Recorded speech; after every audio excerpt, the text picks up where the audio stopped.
ఎంజీరావు గారు, గతంతో పోలిస్తే రాహుల్ గాంధీ చాలా అగ్రెసివ్గా ఉన్నారు, చాలా అగ్రెసివ్గా బీజేపీని టార్గెట్ చేస్తూ ఉన్నారు. ఓట్ చోరీ జరిగింది అంటూ ఓటర్ అధికార యాత్ర చేపడుతున్న పరిస్థితి. రాహుల్ గాంధీ అసలు ఎందుకు వెంటనే లోక్సభ ఎన్నికలు రావాలని కోరుకుంటూ ఉన్నారు? ఒక్కటేనండి, ఇప్పుడు రాహుల్ గాంధీ అంటే ఒక రకంగా మోడీతో పోలిస్తే ఆయన కెరీర్ పూర్తి స్థాయిలో మొదలవ్వలేదు. కానీ ఆయన ఏజ్ చూస్తే ఇప్పుడు 50స్లో ఉన్నారు.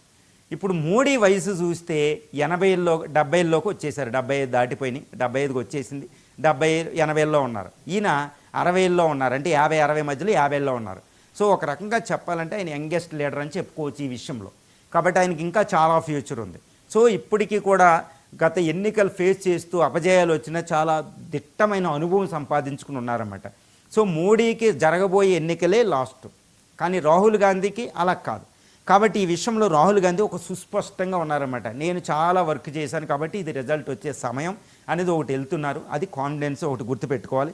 తర్వాత మోడీ వ్యతిరేకత నాకు అనుకూలంగా రాబోతుంది ఈసారి. ఎందుకంటే 4వ ఎలక్షన్లు ఫేస్ చేయడం అంటే ఎట్టి పరిస్థితుల్లో యాంటీ ఇన్కంబెన్సీ ఉంటుందండి, వ్యతిరేక ఓటు అదొకటి. తర్వాత మైనారిటీసు, సెక్యులర్ ఓటు ఒకటి బలపడింది. ఇది కాంగ్రెస్కు అనుకూలంగా వచ్చి కాంగ్రెస్ పూర్వ వైభవం నేను తీసుకురాగలుగుతాననేది ఒకటి ఆయనకి సుస్పష్టంగా ఒక అవగాహన ఉండొచ్చు. అదొకటి. రెండోది ఏంటంటే ఓట్ చోరీ. ఇప్పుడు రాహుల్ గాంధీ అంతకుముందు తీసుకొచ్చిన రఫేల్ వ్యవహారం అని, తర్వాత ఈ కరప్షన్ అనేది, ఈ లలిత్ మోడీ ఇలాంటి వ్యవహారాలు అనేది వర్కౌట్ అవ్వలే. కానీ ఇప్పుడు ఓట్ చోరీ అనేది సక్సెస్ అవుతుందనేది ఆయనకు నమ్మకం ఉంది. ఎందుకంటే ఎలక్షన్ కమిషన్ మీద ఆయన అటాక్ చేసే తీరు, బీహార్లో సిర్లో 65 లక్షల ఓట్లని తొలగించడం, మళ్ళీ సుప్రీంకోర్టు మళ్ళీ వాటిని యాడ్ చేయమని సుప్రీంకోర్టు ఎలక్షన్ కమిషన్ ఆదేశించడం, ఇవి ఒక విజయంగా ఆయన భావిస్తున్నారనమాట.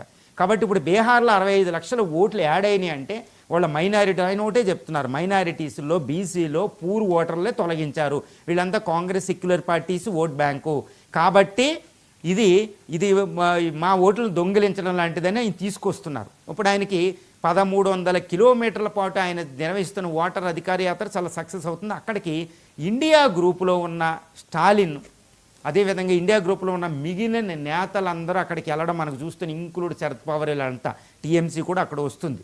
కాబట్టి మళ్ళీ ఇండియా గ్రూప్ని, అంటే 2024 లోక్సభ ఎన్నికల్లో పరాజయం తర్వాత ఇండియా గ్రూప్ ఎక్కడికక్కడ వెళ్ళిపోయిందండి.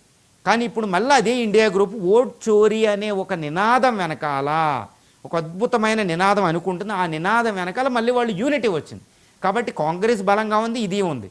అది బీహార్లో, అంటే ఒకటి గుర్తుపెట్టుకోవాలి, బీహార్ ఎందుకు ఇప్పుడు సంకీర్ణ ప్రభుత్వం, ఎన్డీఏ ప్రభుత్వం ఒక అద్భుతమైన పిల్లర పునాదిలో బీహార్ ఒకటి ఉంది. ఎందుకంటే అక్కడ నితీష్ కుమార్ పార్టీ 12 సీట్లతో ఉంది. సో అక్కడ విన్ని ఏదన్నా వస్తే అది ఎన్డీఏ కూటమికి బలహీనపరిచినట్టు. కాబట్టి అది ఎన్డీఏని పునాదిగా చేసుకుని వచ్చే లోక్సభ ఎన్నికలు. కాబట్టి లోక్సభ ఎన్నికలు వెంటనే వస్తే బాగుందని ఇక్కడ రాహుల్ గాంధీ గారు కోరుకుంటున్నారని దీన్ని బట్టి మనకు సుస్పష్టం అవుతుందని. అండ్ బీజేపీ అలాగే ఎన్డీఏ పక్షాలు రాహుల్ నిర్వహిస్తున్న ఈ ఓట్ చోరీ క్యాంపెయిన్